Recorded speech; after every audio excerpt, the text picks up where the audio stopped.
Hello there and welcome to GE13 Showdown. Now the battle for the hearts and minds have begun.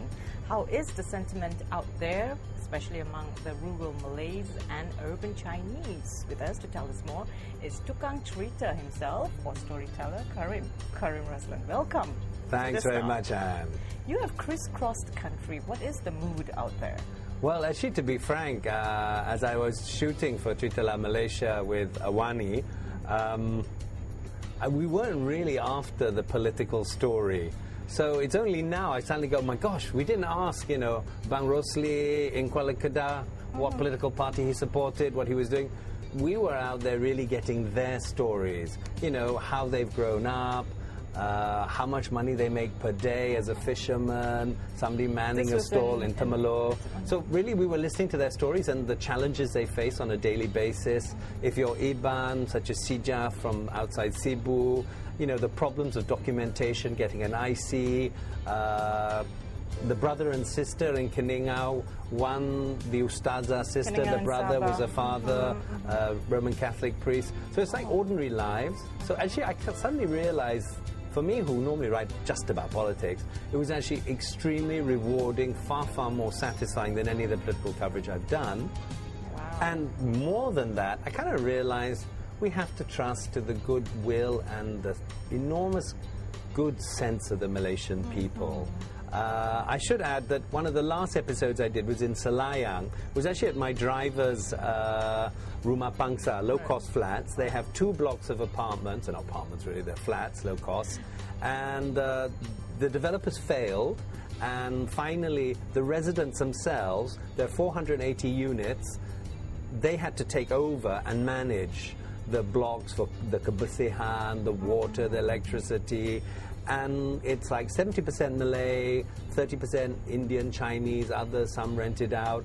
And they all did it very well. And they had like a tour on every floor who monitored everything, monitored the payments. And I realized that people say, oh, you can't leave Malaysians to their own devices, they'll be fighting, they'll be doing this. But here is a community, essentially a very urban, densely packed community, a lot of people living on not very high incomes, who managed to come together, work together, figure out a means of respecting one another and at the same time creating a community where they could bring up their families and keeping an eye on issues of drugs, issues of violence, social issues. And there were a lot of the kids from there who'd all managed to qualify, get degrees. So it really made me realize that there's a tendency for government to be too deeply involved in people's lives. We have to stand back and let the people take charge more. That's right. And in terms of sentiment, is there a difference that you found between the rural Malays and urban Chinese? Well, no, I think there's a... Don't forget, I've been traveling a lot over East Malaysia, okay? We did 4 episodes in East Malaysia. We spent some time about 60 miles outside Kuching in the small town of Bao with a Bidayu, 2 young girls called Molin and Abby who just started work at the KFC. Now, working at the KFC in Bao is like working in Alexis in Bangsa. Wow. You're in the hottest place in town, And they were very excited. And the sentiment was like, well, these are our lives, we're happy because we've got jobs which pay EPF, we don't have to commute to Kuching to work, we can go home and be with our families. All the families had small kebun, they grew their own vegetables, some had, also had chickens and different things. So they're very satisfied. There's quite a high level of satisfaction as long as they have good water, electricity and roads, so that then they can themselves sell their produce in town. The case of Sija, who's only like 25 miles outside of Cebu, their longhouse community, and there are 7 longhouses with 1,800 inhabitants. I visited them 2 years ago. There's no water, there's no electricity, and there's no asphalt roads. I went back, and now, just outside Cebu. Okay. And I went back again, and there's no water, there's no electricity, and there are no roads. After 2 years? After 2 years. We'll take a quick break. Hold that thought. We'll come back for more with Karim Raslan.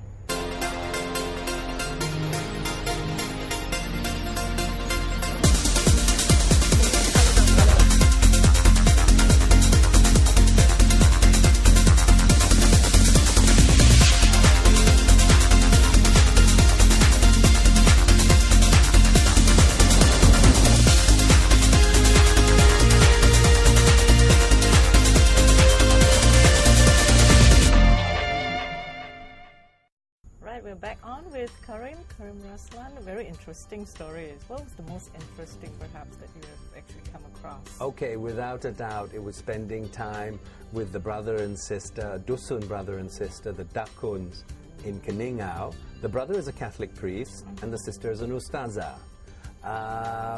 They come from a family of 12, if I'm not mistaken. And before that, their father and mother were had traditional animist beliefs, and they allowed the children to decide what they wanted to be. And it was very interesting listening to them both discuss how they found religion and how they made their separate decisions and the commitment to their religion, but also at the end of it, the commitment to their families. They all meet for Raya together and celebrate together, including Father Francis, just as they all meet again for Christmas and also the Ka'amatan.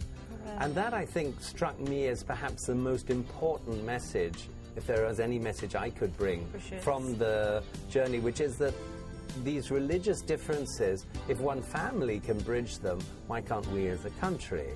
I think we do to a large extent, but we perhaps should be looking across the South China Sea more to Sabah and Sarawak for examples of multiracial, multi-religious existence and tolerance.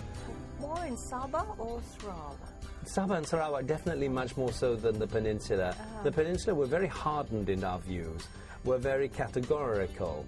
But in Sabah and Sarawak, issues of race and religion are not nearly as pronounced. Some have said that we are now a maturing democracy with growing pains. What is your view on this? Oh, certainly we're a maturing democracy. There's a great deal of involvement. Now, of course, I went around really looking at people's stories, listening to their stories, not asking them, what are your political views? Because I wanted to get a sense of what drives their lives, motivates them. For example, this amazing Ustad, he was the coolest dude I met. He's 85, in Jili, who spent one morning every week in Pusat Serenti, essentially now a care and rehab center. Really, really good guy, and very, very concerned about how young Malay parents were bringing up their children. He said, they don't manage their children well. They don't care enough. You have to discipline your kids as well. He's telling you that. He was telling me. And then he was saying the other thing is that we as ustazes are increasingly going to have to manage and be called upon to advise in social matters about how children are brought up, social problems. And he said the drug problem in the villages is so bad. And that was a real wake-up call for me. The prevalence, for example, of drugs across the kampungs. Drugs are like some kind of... It's a terrible, terrible plague across our country. And amphetamines, methamphetamines, heroin, you can call and people will deliver to the smallest house. And I think for the Malay community, this is perhaps the most dangerous thing facing the community. So it's these type of things. And we talked with drug addicts who are coming through rehabilitation, who are so worried about, God, am I going to be able to pull through? I'm married. Will my wife stay with me? Will my family stay with me? This is the first time. If I get caught again, if I fail, I'll be like some of the older guys here who've got nothing. These are the stories they're telling you. And I'm listening. This is their stories. Yeah. GE13. Well, GE13, by comparison, yes, of course, it's critical, yeah? But had I not done Mother that... of all battles, Mother elections of all elections. But the key message is we have to trust to the wisdom of the Malaysian people. I do not believe that there's going to be racial riots.